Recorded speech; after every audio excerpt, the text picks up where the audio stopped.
everybody, to the Monday edition of the Daily Cheat Sheet. All the boys are back in town, and welcome back, Dude Stern. Did you have a nice vacation? Fantastic vacation, kids bonding, lots of virgin daiquiris for those guys, swimming up to the bar. I mean, they couldn't even touch the floor of the pool, and you see them bobbing, through the water to get to the pool bar, get their drinks. I don't want to get too much into this, but you're sending your kids to camp. Are boys and girls allowed to share bunks? What's the story with that? No boys, no girls sharing bunks. We had a problem with kids who identify a certain way trying to share a bunk. If you're a boy that identifies as a girl, they started letting them share bunks with girls, and we said absolutely no way. So some of these camps went super woke, and that's the problem with liberals, and especially liberals in the Jewish community. They try to latch on to all of these social issues, not realizing that these are the same organizations that are working against their best interests at every turn. So when it comes to combating anti-Semitism or taking on the Iranian regime with their genocidal intent,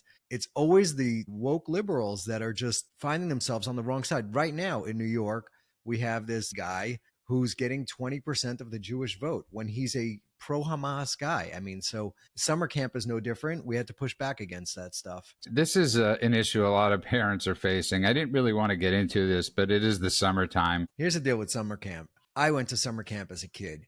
I was 7 years old. My parents would put us on a bus. The bus would drive for 10 hours. Next thing you know, we were in Canada and we did summer camp up there. It was the most amazing experience as far as growth goes and personal development for a child. You go through it, you realize that you could accomplish things without having your parents hold your hand. You grow as an individual and you come home with a new sense of purpose and who you are and identity. So as hard as it is to let your kids. By the way, you bring up a big word there. You come home with a new sense of identity. These days, the fear is the new sense of identity is you're not a boy or you're not a girl anymore. That's what you have to worry about now. Well, a lot of that, starts at home. We talk to our kids about all of these whatever hot button issues that are currently going on, and what we'd like to get their gauge on how the kids these days see it. So the trans issue, for instance, we ask our kids, are there any kids who identify as trans in your school? And how do you feel about that? And they pretty much have their heads on straight. They go, listen, there are some kids that are confused and they don't know what's up. I know what's up. This is my kid talking. He goes, I know what's up. I know where I'm at on with who I like and what I'm into. And I'm not confused. So when your kid goes to camp and they're not confused, they know who they are. They're rooted. They have good foundation. I'm not worried about them getting indoctrinated into some insane ideology. But again, as I always say to men, you got to take yourself out of the equation. Both of you are good parents and you instill exceptional values in your kids. You have them ask questions, go on. And most parents are not doing this. Most parents just put the TV in front of their kids and live their own lives. So this is what we're facing. Kids can be easily indoctrinated. I don't even understand how somebody could send a kid to a camp where a boy that identifies as a girl could sleep in the girl's bunk. What the hell happened, Colon? Well, I think the conversations with kids need to start at home. I believe that if you give them a foundation, an understanding of the world, you don't pull punches. You have to be honest with them. You have to let them know what is happening in the world. The fact that my daughter, who is 9 years old, knows what the word genocide means, knows what is going on in Palestine and Israel, knows just generally kind of what's happening in the world. And I'm very proud of her. She understands right from wrong, good from evil, crazy from not crazy. And when someone starts to spout crazy at her, the first thing she does, she comes home, she lets me know, someone said this weird thing to me today, and let me ask you about it. Either I understood it and I was able to refute it at 9 years old, or I want to ask you about it so I understand it further. And then next time that comes up, I'm informed. My wife has heard me say this about a zillion times. I always blame the parents. When you see someone as an adult that is problematic, I bet you can go back and find the seed, even if it's subtly there from the past. The seed of the problem began with the parents, whether that was too much putting them in front of the TV, whether that was too much letting other people raise them, whether that was letting the teachers at school be the ones who gave them morals and values, which is a very common thing. And if parents don't give them a foundation, they're going to be indoctrinated. There's really no other word for it. We can say educated, except it's educated in something that is false or in an ideology. So basically, I think it always comes down to communication and being patient enough to go through it, even at an age that it might seem like it's too young. In this world, there is no too young, as far as I'm concerned. Alan touched on something that's very important there, is that it's up to parents. My wife's parents are immigrants, and a lot of people from that generation, my parents as well, they allowed the community to raise the kid. You know, you send your kid to school, public school, and all the kids are doing the same thing, and all the parents kind of just go along with it. It's a different world today. It's not the same as it was 20 years ago. 20 years ago, it was relatively safe, although some of the jihadi lunatics started infiltrating into the school system. Today, these kids are being raised by the lunatics in the school system and TikTok. And the influence that the countries that hate democracy, they hate our way of life, the amount of influence they have in those systems is off the charts. It's like nothing we've ever experienced. I am surprised that the CIA hasn't shut those things down, because that is the way for them to destroy our civilization. So it is absolutely, to what Golan said, absolutely imperative for parents today to take an active role, not just not let your kids have screen time or monitor what they're looking at, but also talk to your kids and educate them on what is actually right and wrong. I see so many kids today where they start off with, you know, they pick up on, let's say, global warming, climate change, and the next thing you know, they are waving Hamas flags and they're pro-Hamas. Like, that's where that slippery slope goes. And if you can't instill the proper values into your kids so that they have a moral compass that works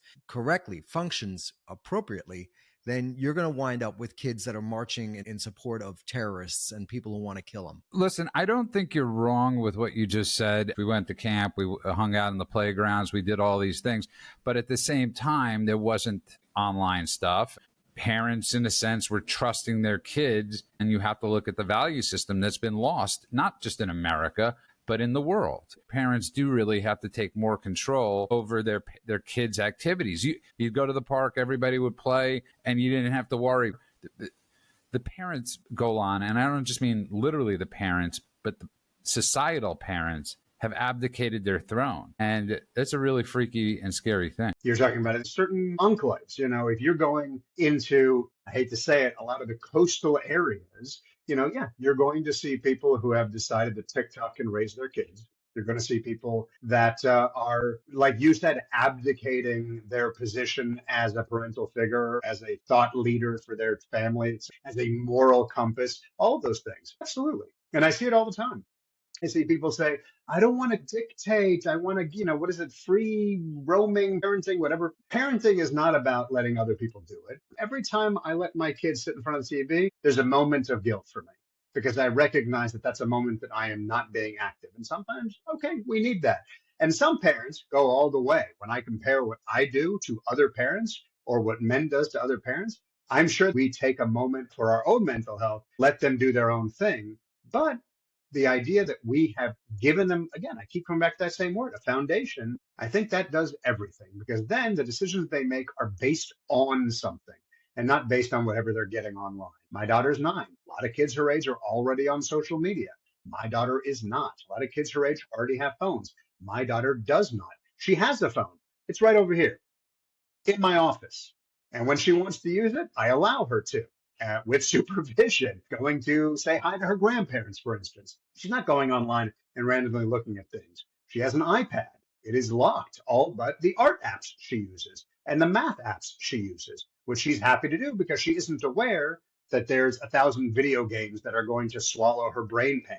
So, yeah, I think, again, it comes down to what we do as parents, bottom line. But also, I think this actually really is a news story that's never being reported by the news. It's not. In the UK, they've had major issues with children being raped and groomed and all of that stuff that was hidden under the rug, no different than it was in the church for many years. You're seeing a lot of cultures that generally were cultures where, you know, it was a village that raised the child, and in a good way, not in a negative way. Like right now, a friend of mine told me that, a friend of mine who happens to be in Israel told me that at one point he went to the drugstore and his kid had a runny nose and he was like trying to wipe his nose, but he had to pay the bill. So he put the kid up on the counter for a minute. So just wait 1 second. I got to go pay the bill. He paid the bill. He turned back around. There was an old lady there who was blowing the kid's nose. Now, in America, that old lady now gets arrested for like molesting a child, right?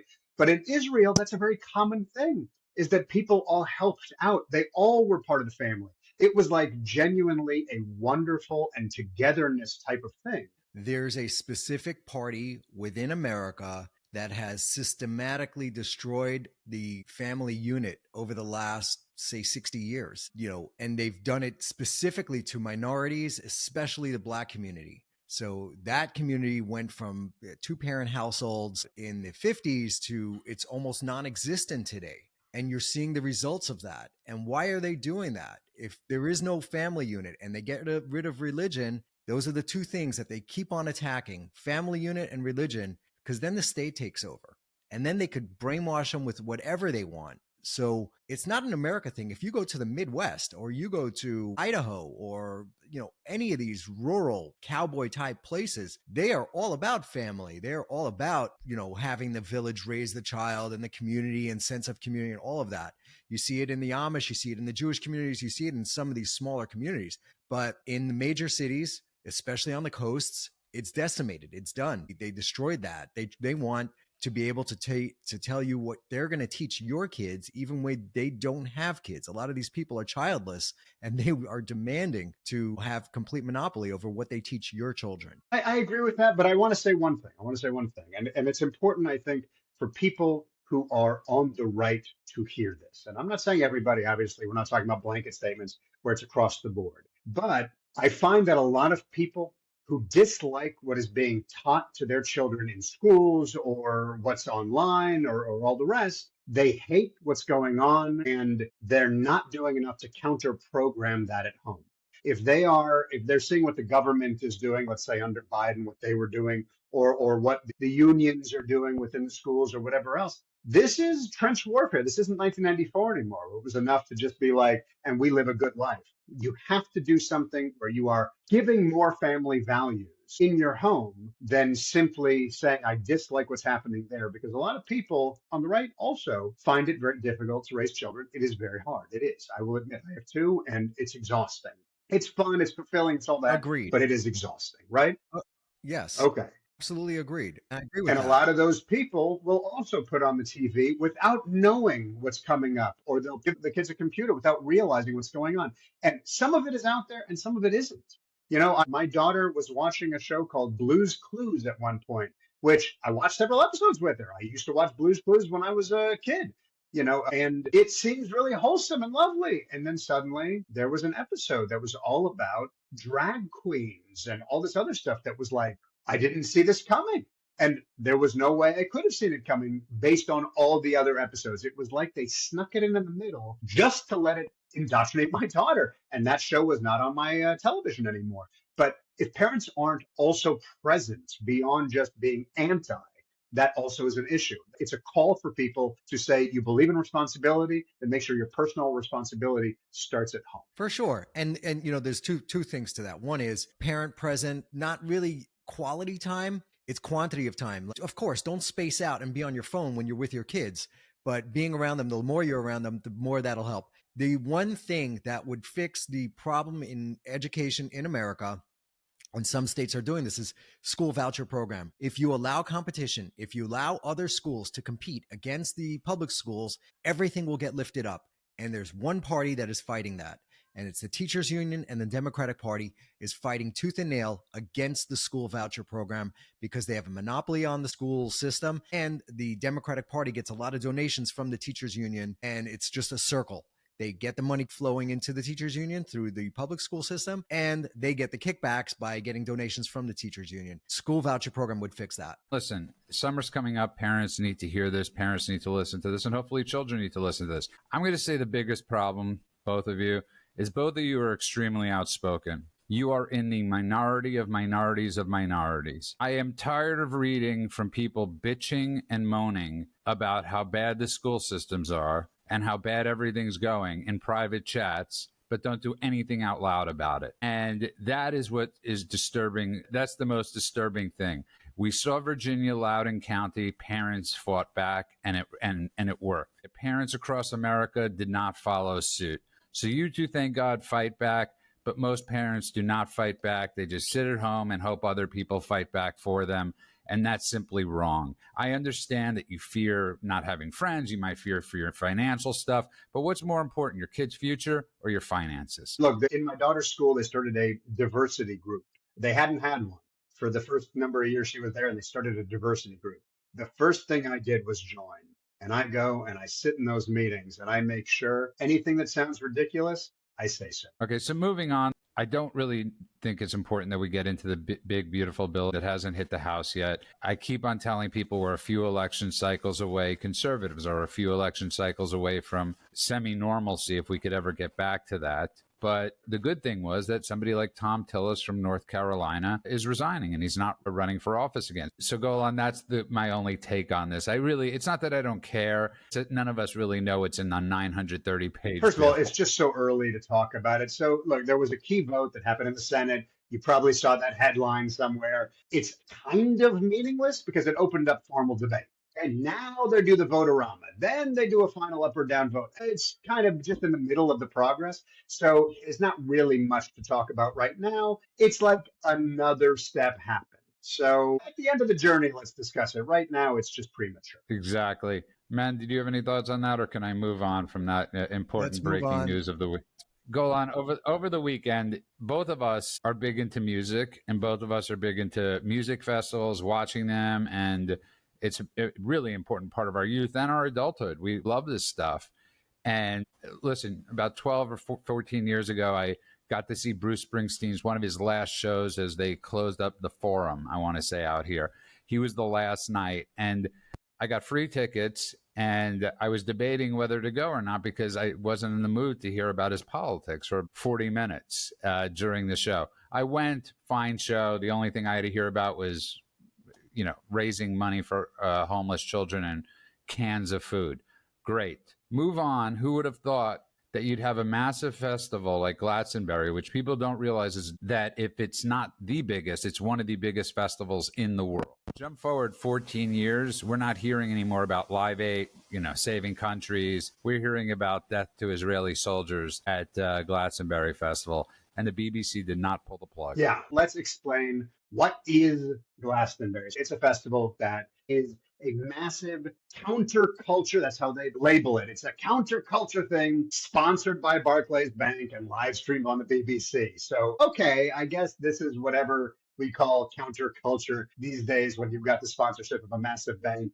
Hundreds of thousands of people basically come to this thing, and it is boomers reliving their Woodstock fantasy, Gen Z doing drugs in the bathrooms. There's always been political messaging, but political messaging hasn't been something that was vehemently genocidal. And it has become that little by little. And so 2 days ago at Glastonbury, there were two bands. One was Kneecap, who you may have heard of. Kneecap already has shown themselves to be anti-Semitic, anti-Jewish, racist asshats. And they said a bunch of stuff in previous shows that got them banned from a handful of concerts, got visas revoked in a handful of countries, and they're in the process of having their visa revoked as we speak in the United States. There was another band that decided to jump on the bandwagon, shall we say, called Bob Villain. Now, Bob Villain, beyond the fact that villain right there in their name, okay, and also Bob Dylan, a Jew that they named themselves after, cool guys, real cool, they decided that they were going to also go ahead and clout surf on what Kneecap was doing. And so at their show, they decided to put up on the screen a bunch of negative stuff. They shouted all the normal anti-Semitic stuff from the river to the sea and all that other nonsense. And then they said the part that was the most egregious, which was they basically were yelling about killing IDF soldiers. IDF soldiers must die. And they got other people to cheer that on. It was a bridge too far.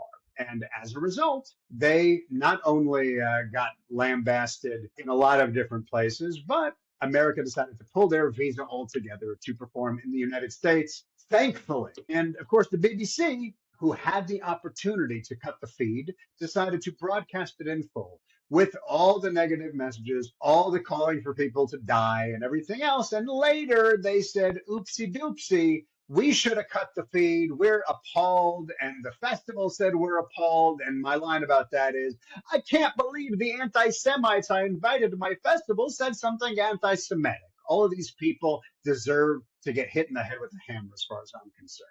That's it. Well said. That was, I couldn't have said it better myself. The take that the BBC is going with, and the British government in general, is to try to placate and kowtow to the Islamo-Nazis in their country. And these people, influencers, singers and whatnot, are indoctrinating their kids. There was something like 250,000 British girls that were raped by Pakistani Muslim rape gangs. Nothing. They did nothing. They're not protecting their own children.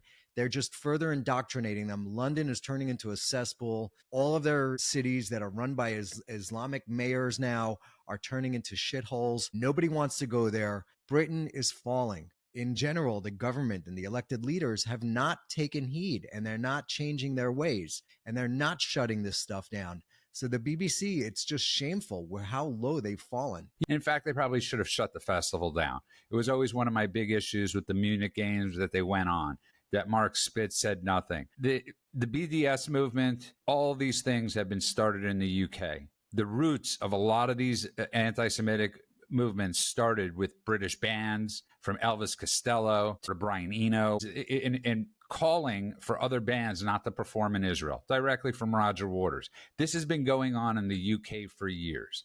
Okay, remember, this is a country that banned Jews at one point.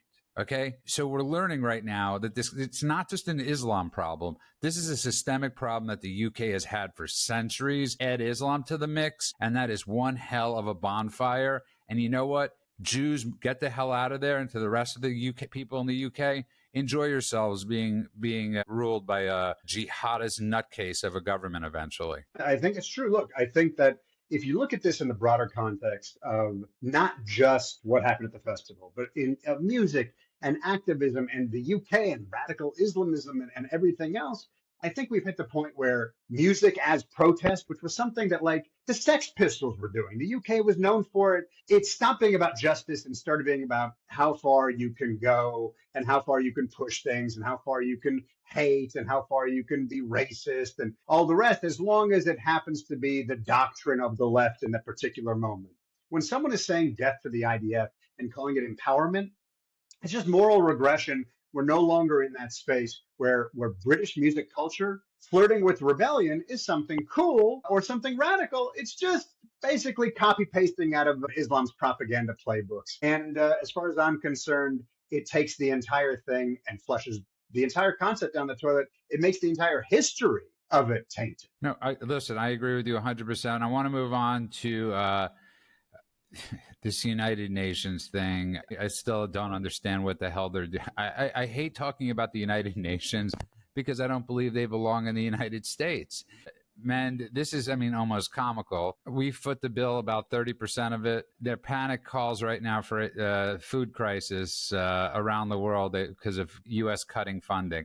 What about all the other countries? When is it their time to pick up the food bill? Why are we picking up the food bill for the rest of the impoverished world? And it always comes down to them blaming the United States. I don't know what to say, but it's sick. It's America doing what we need to do, and we need to do it faster, and we need to do it more permanently. So what happens is you get a demented Democrat like Joe Biden comes into office, or Obama, and they wind up overfunding the United Nations, preemptively sending them tons of money in the hopes that they will be able to survive a 4-year Republican candidate, like Trump.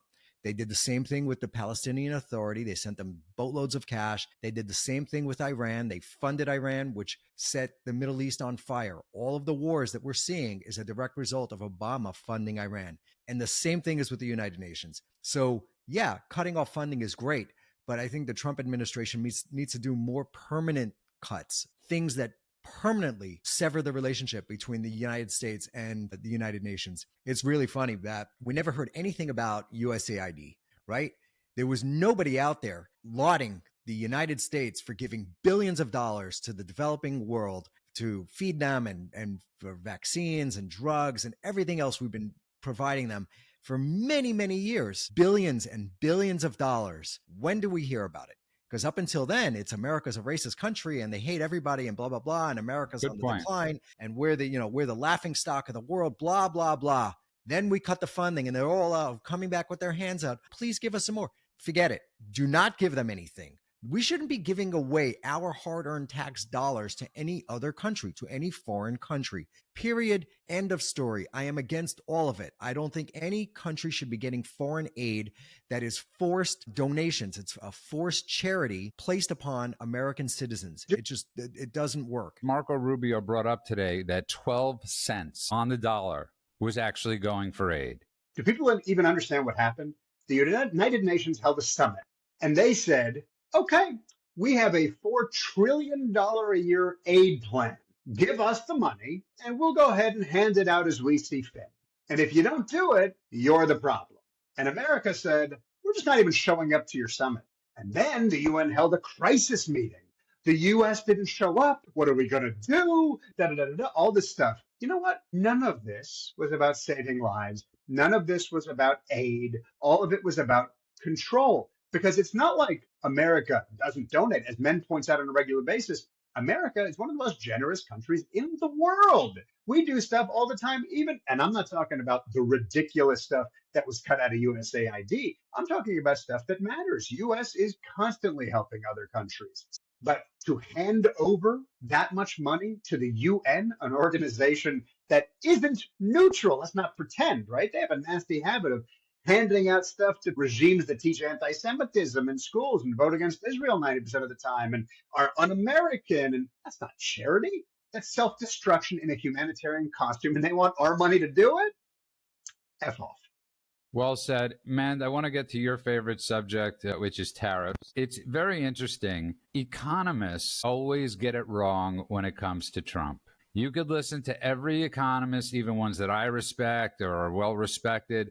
They are constantly getting it wrong. We're pulling in money. Inflation went down 1.5 points at least. Consumer products have gone down. Everything has gone down. The stock market is an all-time high. Going by what economists said, we should be jumping off cliffs and jumping out of buildings like it's 1928 again.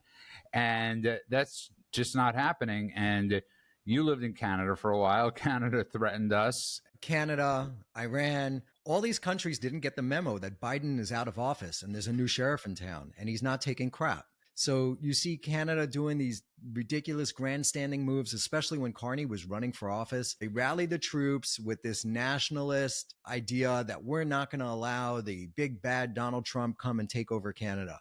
Great. You got into office. You voted some more socialists into office. Now what?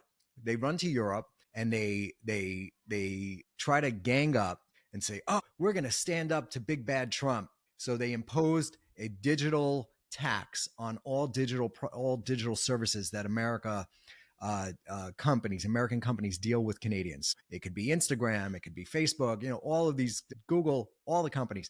They were going to try to charge, I think, 3%, and they projected it was going to be billions in revenue. Trump said, absolutely not. You're not doing that. It was a clone from what the Europeans were threatening. And Canadians, like the little dog that barks big when he's around his big buddies, they barked big at Trump. And 2 days later, like clowns, they had to drop it. It's embarrassing for them. It is embarrassing for the Canadians with their silly nationalistic rhetoric that they keep on using to come at Trump. It reminds me of what a lot of Arab nations did. Anytime there was domestic uncertainty or trouble at home, they would rally the troops by blaming Israel and saying, we're going to be the champions. Perfect example of that is what Erdogan in Turkey continuously does. About to go broke, by the way. The Turkish lira is 40 cents on the dollar right now. They are about to go broke. It is sinking like lead. And what does he do? He gets on TV and he calls Netanyahu a war criminal and we're going to end Israel. I mean, this is a NATO member calling out a U.S. ally, the only democracy in the Middle East, and he's attacking it. Why does he attack it? It's what's the oldest playbook in the Muslim world. When there's something wrong at home, just rally the troops by saying something negative about Israel. That's just red meat for your base. They'll all go crazy for it. And they do that all the time. So we're seeing the same thing in Canada. They rally the troops. We're going to stand up to Trump. And then like a bunch of losers, they have to eat their words and take it back. That is that it was that they specifically decided to throw up this digital services tax, which is basically a shakedown of US tech companies because like American success was going to be taxable for them or something like that. It was one of the silliest things. We'd already had the conversation. We were now in talks about other stuff. And then suddenly they were like, maybe we can sneak this one in real quick. And the minute they did, I mean, you've said it, man, so I'm just repeating, but it was so funny to me how Trump basically said, oh, you want to try that? We're done talking about anything until you fix it. And immediately they were like, oh, did we say digital services? We did do it. I hear my Canada Maple Leafs calling. Like it was just immediately they just crumbled. It was unbelievable how Clowns. embarrassing it was for Clowns. them. And you know, there's an old saying. It's like the authoritarian saying, if you can't fix your own house, set fire to someone else's house and scream, look over there. That's what they're all trying to do. They just don't realize that America's got such a big stick. You can't play that game with us. Well, America now has a big Talking stick. about now. Yes. And I mean, that's the big difference. And look, this is 5 months in. We're 5 months into the Trump administration. And I know Mendes constantly wants change at a quicker pace. But remember, it's 5 months in, and they are really doing remarkable yeoman's work within that 5 months that they've had. I want to go next to this.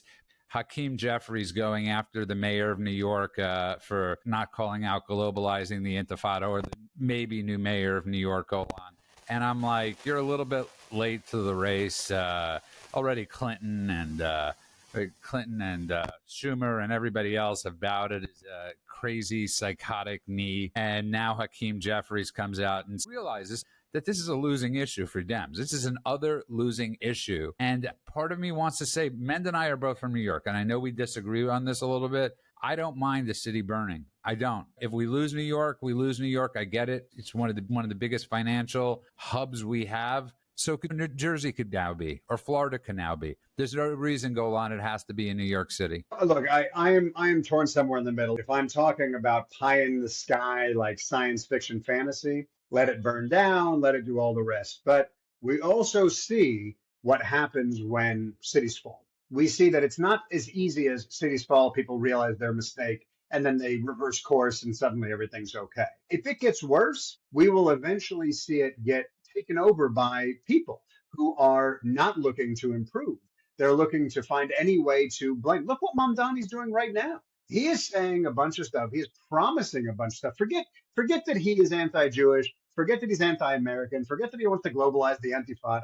Forget that he wants to play politics with people's safety. Forget that he wants to tax white people. Forget that he literally said in an interview, our ultimate goal is to take over the means of production. Like literally everything he says is the dumbest I've ever heard. But let's put all of that aside, okay? And say that everything he's promising, his free buses and his free grocery stores and his free DUMB freedom, all of that, the mayor can't make those choices in terms of taxing. That comes at a state level. So everything he's promising isn't even something he can deliver. People hear It's more important than that. What's that? It's more important than that. It's the state assembly that gets to make those choices. And he is currently a state assembly member. So he could make those, he could vote or whatever, or try to introduce those things right now. It's a disaster. And it's sad to see New York go through this. Wait, so what are we looking just at? to finish the thought is that right now he's making all these promises. People aren't even really suffering.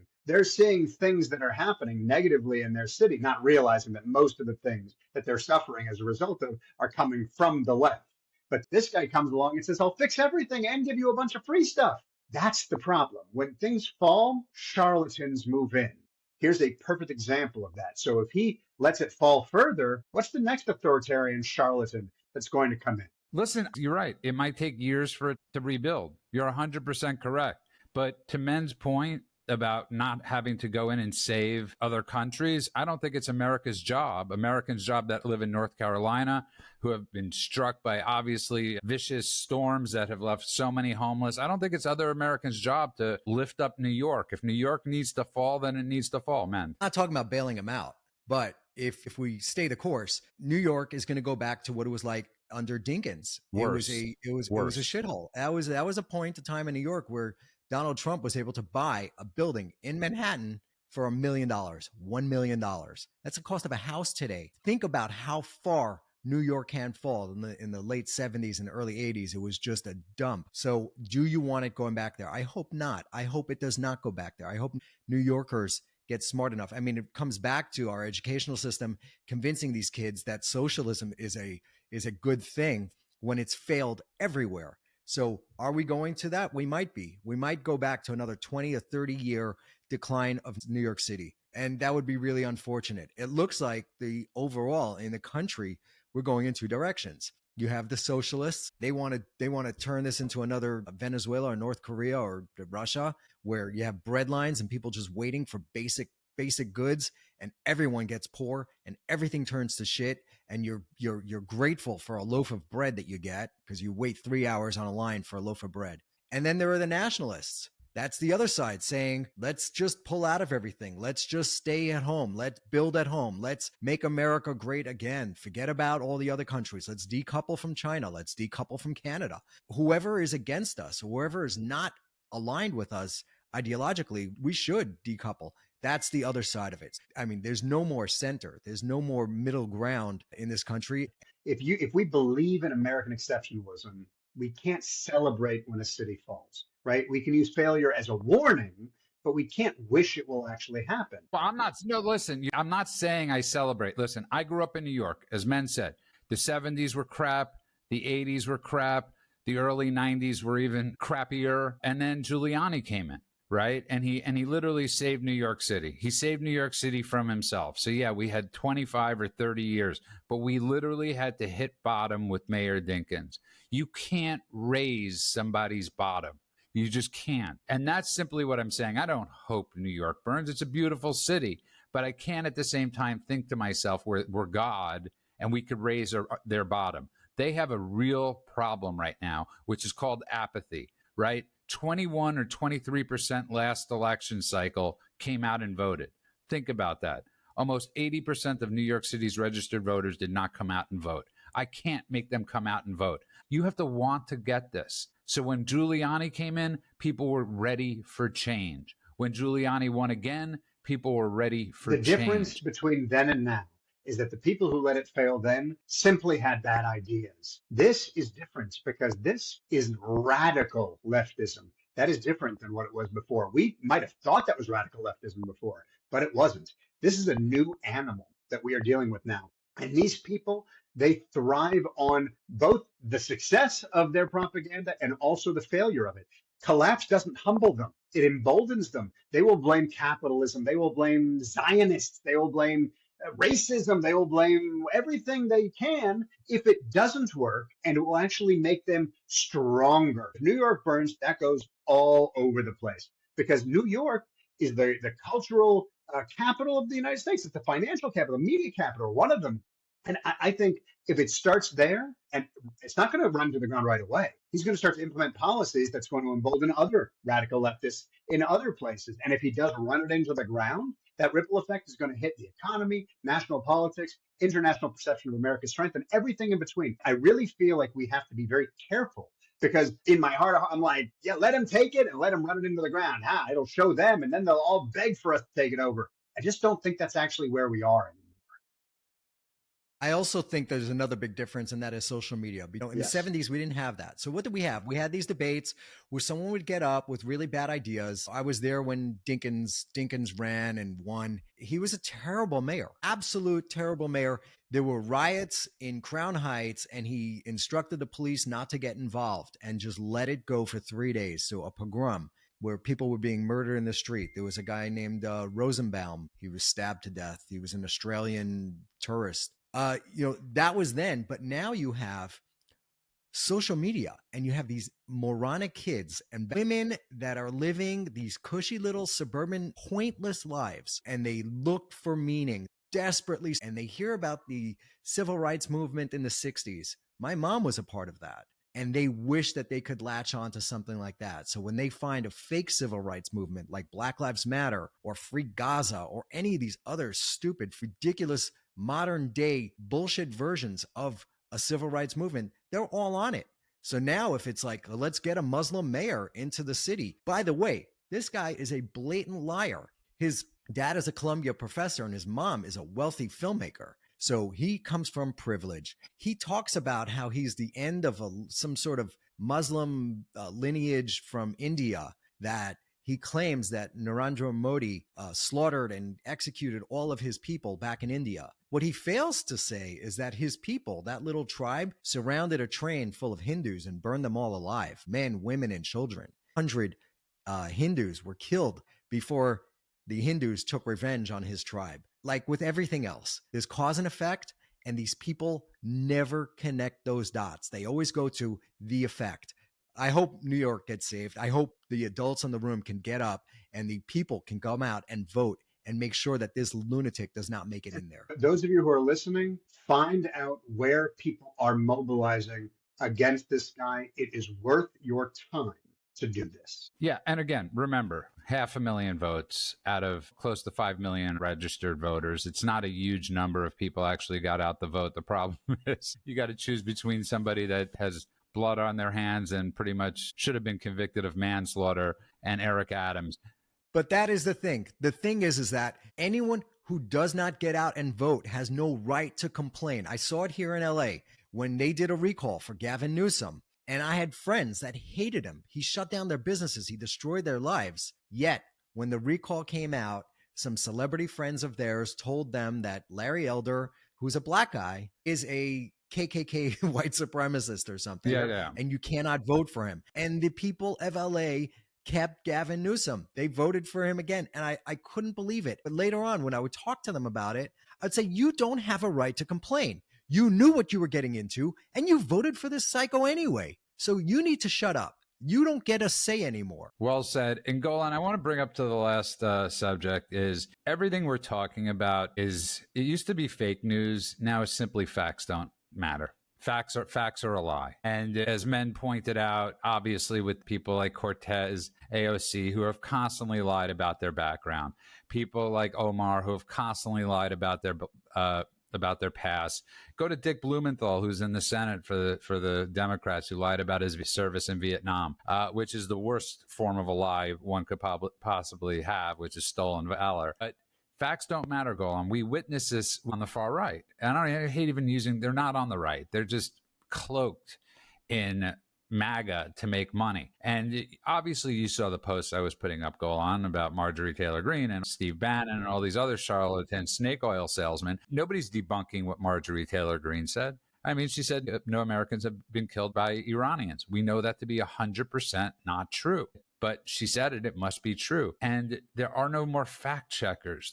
We've lost all the gatekeepers, which I feel like we're trying to be, is these gatekeepers. 100%. Just yesterday, I was just telling my wife about this. I was online, and I don't find myself in the middle of these online conversations that often anymore because they're a waste of my time and a waste of my blood pressure. But I happened to go on because someone sent me a link, and then suddenly I caught myself in the spiral of doom scrolling, as we've talked about before. Accidentally, I suddenly was there for half an hour, and I stumbled across someone's post, and I started looking at what the responses were. I think I was looking to get angry, actually. I was like, let's see what these assholes are going to say next. And then someone said something, and I had to stop and sit back in my chair. They were like, can you believe that the Zionists got the Webster's Dictionary to change the word Semitic's definition to just be about Jews? Well, that's not true. You can Google Webster's Dictionary definitions, and it doesn't say that.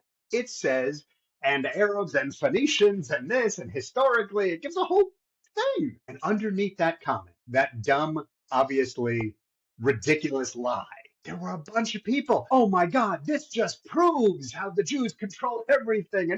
And just one of them. And I was like, I had to comment. And then I quickly got offline because otherwise I would have been there all day. But I was like, you guys didn't even check. It's so easy. Type Webster Dictionary into the computer and look. Your response to people was my response to people was Google. It's not my job to Google for you. Mend. It almost has become our job to Google for people and say, this is what you're spewing. You keep on hearing this other trope, that the almighty powerful Israel and Bibi Netanyahu with this 30-year plan where he's been brought up on many charges, he had to leave, he got voted out of office, that he single-handedly got us into the war in Iraq. Bibi Netanyahu, just him, not every intelligence agency in America, just the Zionist Mossad and the Bibi. So listen, two things could be right at the same time. Bibi did come to the United States and he advocated for getting rid of Saddam Hussein. And Saddam Hussein was lobbing, I think it was Katyusha rockets or whatever, at Israel. So of course they had a vested interest in getting rid of that guy. But America doesn't go to war for anybody. We go to war for ourselves. Sorry, Mend, I have to comment because you just, yeah. I'm not trying to like. I'm happy you did because Yeah, I was going to. I don't want to take you to task for this, okay? But you just did something that I see online all the time. Bibi Netanyahu came to the United States and he said all this stuff about Saddam Hussein and everything. But do you know who else, what other governments supported the United States and advocated for the removal of Saddam Hussein besides Israel? I don't know the whole list. Yeah, the but UK, I know the Germany, UK, all of them. Australia, Spain, Italy, Poland, Denmark, Yes, Netherlands, yes. Japan, South Korea, Czechoslovakia. Judah and I just had this conversation. So Bulgaria, Romania, Kuwait, Azerbaijan, Of like course. Georgia, No, everybody. I'm not diminishing that. Everybody. I'm not diminishing that at all. So to pick out one and say, oh, but he did it. No, he didn't. He, like 70,000 other people, said something that everyone thought was obvious. He didn't get us into anything. Ultimately, that is the most blame bullshit I have heard in a long time. I'm not saying you. I'm saying this is something that people who don't know any better will go online. They heard you say that thing and they will go online and they will repeat it. And they'll say, look, even a Jew said it. We have to be very careful about appreciate this. you for clarifying that. I do appreciate you for clarifying that. That is accurate. He did not convince anyone. He did come. Like, you could Google it. You'll see him. He went to Congress and made the case for going after Saddam's regime. We saved Kuwait. Nobody's blaming Kuwait. They never say, oh, the sheiks in Kuwait, they got us into the war in Iraq. Nobody does that. So it's selective outrage, which is the telltale sign of a Jew hater. Is they do it when it's the Jews and they don't do it when it's anyone else. Absolutely correct. And I think what we did with this, with the attack on Iran, was extremely effective. And regardless of whether or not it imploded the Isfahan plant or whatever, did they get it? Did they not get it? How far did it set them back? No, you're missing the whole point. The point is that America took action. America went in there and said, we had a red line. You're not getting a bomb. And we went in and we took them out with the Israelis. Granted, that sets a new precedent. China's watching that. North Korea's watching it. I think it was Obama or it was Clinton had the opportunity to bomb the nuclear reactor in North Korea, and they didn't do it. And now North Korea is a belligerent, militant state that is threatening all their neighbors, and we can't do much about it because they have nukes. That could have been eliminated. We just did that with Iran. Now, if it set them back 6 months or it set them back 5 years, it doesn't matter because we set the precedent that they might reinvest billions of dollars in a new facility and we'll come back in and bomb. By the way, it's important to note that we continually, the United States continually was making deals with bad actors and then getting those deals violated after we provided what our side was supposed to do. That thing, that the deal that Clinton made in '94 with North Korea, just using this as an example since you brought up North Korea, they violated that before the ink was dry on it. But that was after they got oil and after they got aid. Well, it was their shakedown that they did every 7 years. Absolutely. And people shouldn't forget that Clinton could have taken out Osama bin Laden 4 or 5 times, and he neglected to do so.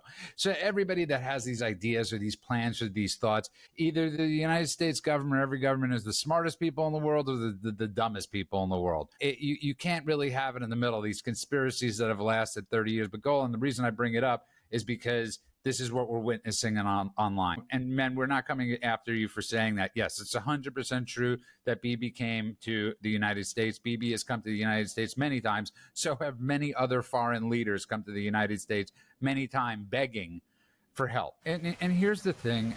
We have to stop focusing on the mistakes of our past. I keep on saying this. We've made a lot of mistakes, but we've done far greater good as a country than we have ever done bad. As Mend has brought up so many times, we give more than any other country gives. We try to help the world as much as humanly possible. Have we made mistakes along the way? 100%. Have there been a lot of bad actors along the way? 100%. Do we have good people in there right now? 100%. We have people right now that are working for Trump that are trying to change 40, 50 years of horrific foreign and domestic policy. It's not going to be fixed overnight. I always say to people, I'm sober, when people call me a month in and they're like, why hasn't everything changed? Life still sucks. And I'm like, do you think you could like repair 40 years in a month? And that was what was said to me, and it made sense. We can't repair 40 years of damage and lies that has been done in a month, but Trump is trying. Radcliffe is trying. Rubio is trying. Look what they're doing today. And I just want to end it with this. The Trump administration is formally accusing Harvard of violating their civil rights laws over campus anti-Semitism. What other admin would have done that, Golan? And I just want to end on this story because I think it's amazing what they're doing, because it's not just about Jews. It's about who's next that gets knocked out over on campus. And the way they're phrasing it is really important. They're talking about a violent violation of the Civil Rights Act. That's what they're talking about. Sure, right now it happens to be this minority versus this minority, but they're not saying Jew, Jew, Jew, Jew. It's important because what they're saying overall is that the Civil Rights Act, which applies to all students, must be protected. And if we're watching one group get decimated as a result of them turning a blind eye to violence and threats and everything else, what's going to happen when it's the next group? It's the old saying, like, first they came for me, but I wasn't blank, so I didn't say anything. So what Trump is actually doing is really important. He's saying you're going to basically have the loss of more federal funds if you don't fix this. And he's given them chance after chance after chance. And at this point, it's gotten to the point where instead of saying mea culpa, we screwed up, we really didn't comply with Title VI and all the rest, instead, they keep trying to push back and prove why they're wrong or show why Trump's an authoritarian or whatever else. And it's about time to say, they clearly aren't sorry. They clearly are not trying to repair what they did in the past. It's time to take them down. Yep. They're doing the playbook of what Canada's doing. They're doubling down on stupid, and they're going to have to capitulate. So far, they're not. And the stance that they're taking makes them heroes on the left, which is insane. Chuck Schumer, who's supposed to be the top Jewish elected leader, he told these guys privately that the entire anti-Semitism thing on campus is a nothing burger and it's just right-wing propaganda. And it's also worth noting that the Harvard case, I believe, was brought on behalf of Asians that were being discriminated. So the original case against Harvard was by, I think, a couple of Jewish kids, but mostly Asian kids that were being discriminated against. So yeah, drop the hammer on them, force them. If they won't comply, you force them into compliance. You force them to obey the laws of this country and not discriminate against people based on their race or religion. And hopefully Harvard loses, as the threat is right now, loses all federal money, including student aid, research grants, all the rest. It's billions of dollars. But you know what? In the end, they've got so much money that all it means is we don't have to pay for their nonsense. And that I support 100%. Okay, guys, great job. Really great job. And I really love doing this with you guys because, like I said, Golan, you get bothered by the doom scrolling. What I get bothered more by is people that express their thoughts but don't express them out loud, because that's the only way change is going to happen. And I know it could be scary or whatever, but everybody's got to speak up. You got to speak up. It can't just be in a text strand or a private WhatsApp group or private whatever Telegram groups people are on.